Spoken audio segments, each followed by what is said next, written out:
Malawian Camera. Good morning, guys.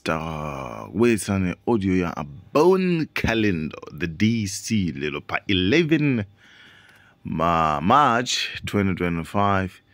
Guys, thank you. The DC. The DC Nyakuleke mwana woopsa kwambiri amene sindigwedezeka olo mutapanga propaganda yotani, olo mutandinamizira zinthu motani, olo mutatumiza mavidiyo motani. Ineyo ndili nga ndi Amalawi ndipo siningaope china chilichonse olo chitabwera. Ikakhala unyolo ndeya ndikudya kwanga. Olo mutatani ndiponso mukuchita bwino kumatulusa mavidiyo angawo chifukwa ndikutchuka everyday. Ndikuthokozeni a media team ya MCP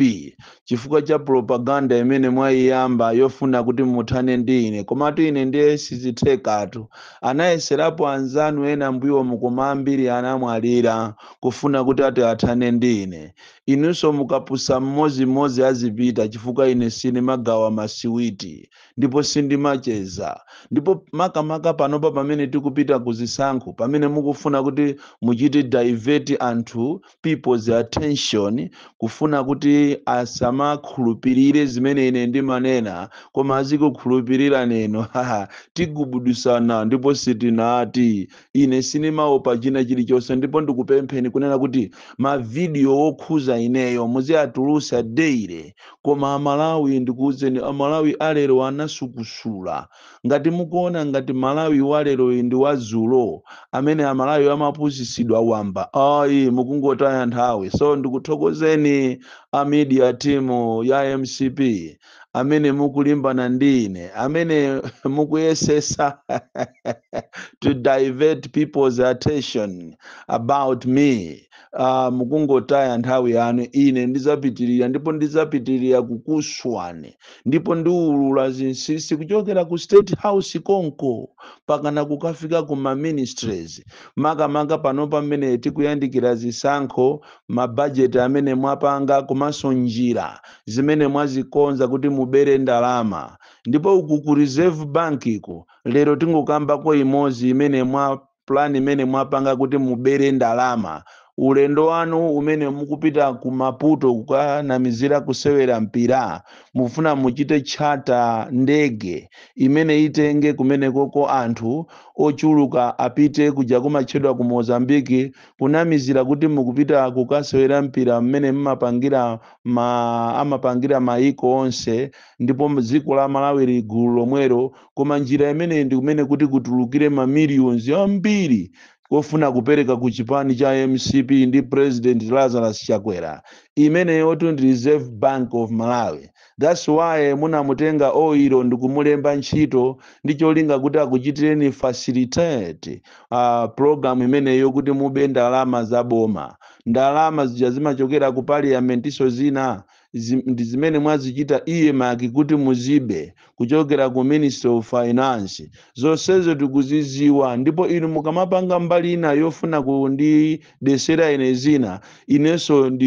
ndizipita so mbali ina chifukwa kuli anthu amene amakonda dziko lawo. Alipo Amalawi ambiri amene akunyasidwa ndi mmene zinthu zikuyendera, makamaka ku ulamuliro umene wa Lazarus Chakwera amene walephera miserable. Ndipo amene iyi siku limene lazisankho simuzakhulupirira zimene ziti zidzachitike, chifukwa ndikutha kuona Amalawi akubwera pamodzi, Amalawi akumanga chimodzi, Amalawi akuuzana chimodzi kuti ulamuliro uwu usapitirire. Chifukwa ukudyesa anthu mavuto manyeni. Amalawi azunzika, Amalawi akumana nazo. Kuyang'ana soya pieces zimene akuthamangira m'magrosari,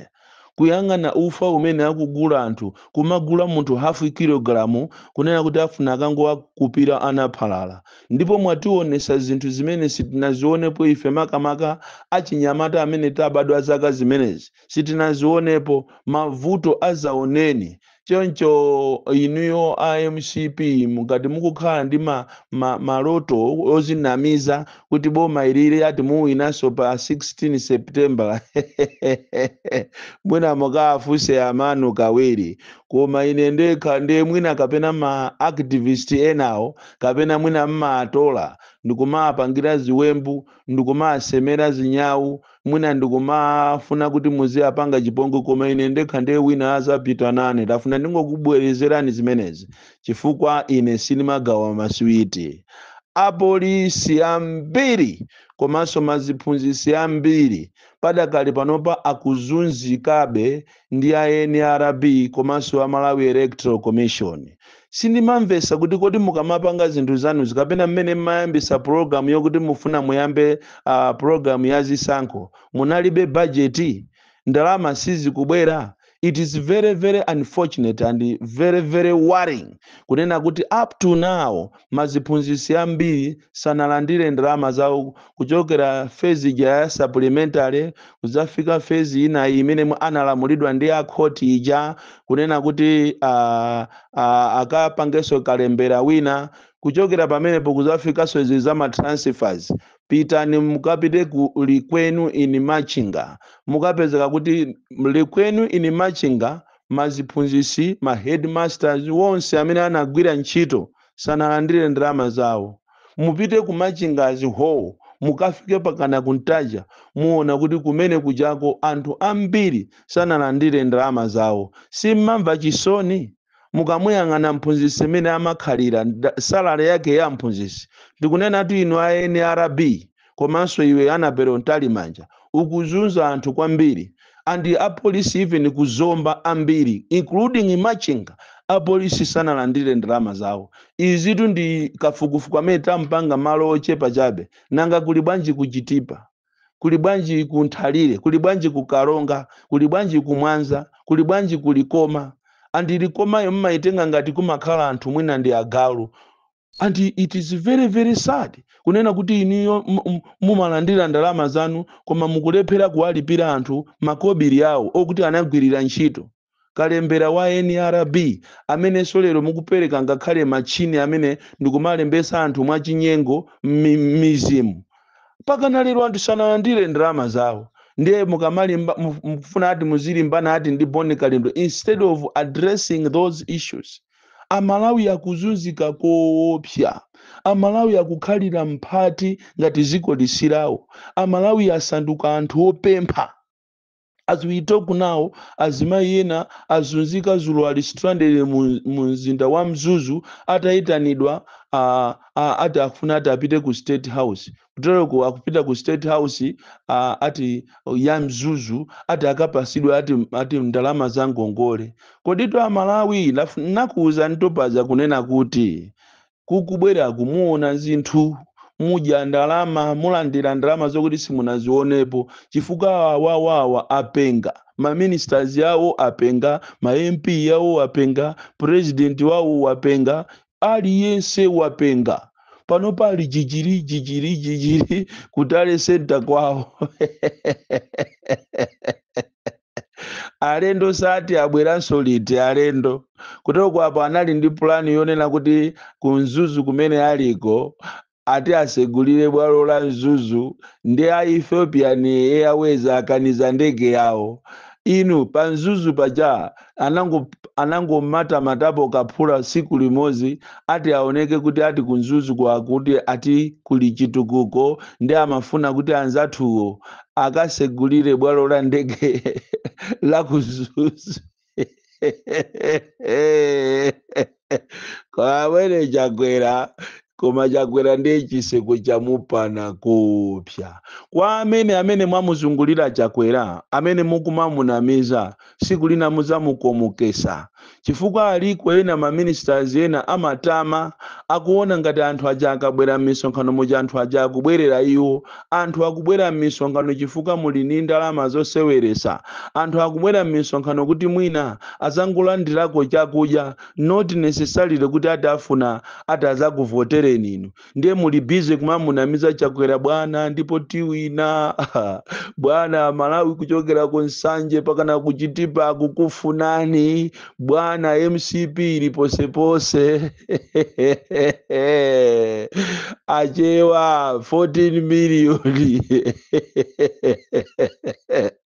ile chibadwireni chipitireni kuzukulu sinambe namvapo kuti ati mtundu wa achewa ndo waukulu kwambiri kuposa mitundu ina iliyonse ati mulipo 14 million mwayiwalira kunena kuti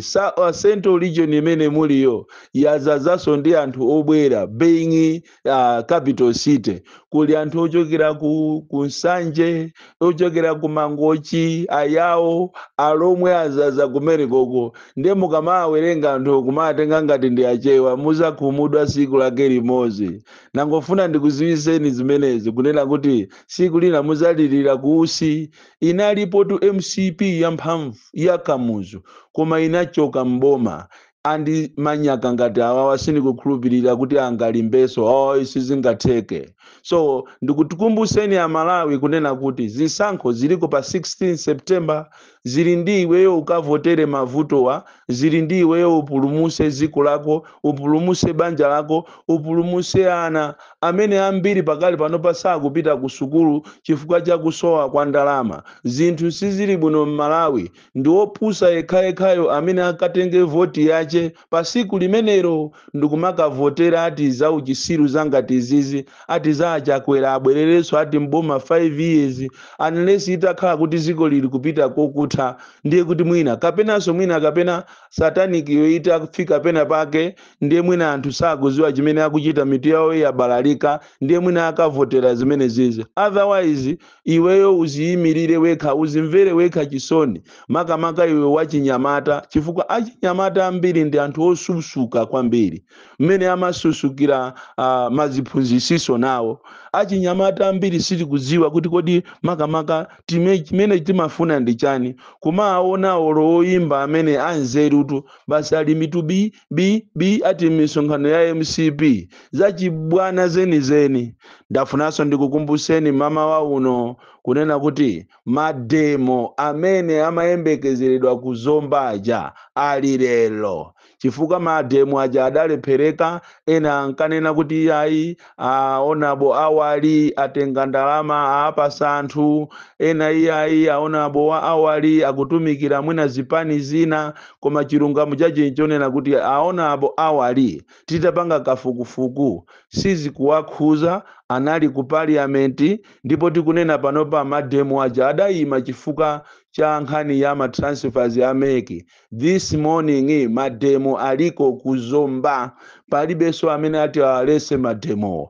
ndikupempheni nonse ozungulira kuzomba mmene ndimakuziwirani tatulukani this morning tatulukani anthu adziwe ziko liziwe president Chakwerayo aziwe kunena kuti things are not well in Malawi zomba ndi site imene kapena ndi dera ndi district imene kunali china chilichonse koma panopa anthu akukhalira mphati anthu akuzunzika kwambiri kuyang'ana ma civil servants kuyang'ana ndani aliyense akudandaula pena paliponse so iyo maopsezana kumaopseza ma civil servants amene akukonza mademo kuti anawonso ayenjezeredwe ndalama malinga ndi kasalale kochepa kamene mukafuna kuyenjezerana andale sikamatenga 2 days ndelero mwamba kumayimba mafoni kumaopseza anthu ziko lino ndila democracy nawonso ma civil servants ali ndi ufulu omalandira ndalama zimene akufuna osakhala kumaopsezana IMCP mwafikapo sopano mukumakhala m'magulumu ndikumaona kuti kodi pa WhatsApp pano akulankhula ni ndani ndicholinga kuti mumuchitire report mukungotaya nthawi kunja kwacha basi kwakucherani mukuuluka mukutamba ndi anthu akuonererani mwayaluka ndipo pa 16 pano mukonzekere ulendo wanu opita kwa amanu chifukwa Malawi sakukufunani Bon Kalindo the DC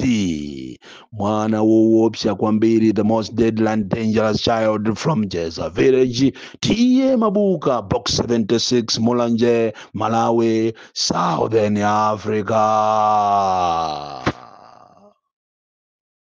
Malawian camera.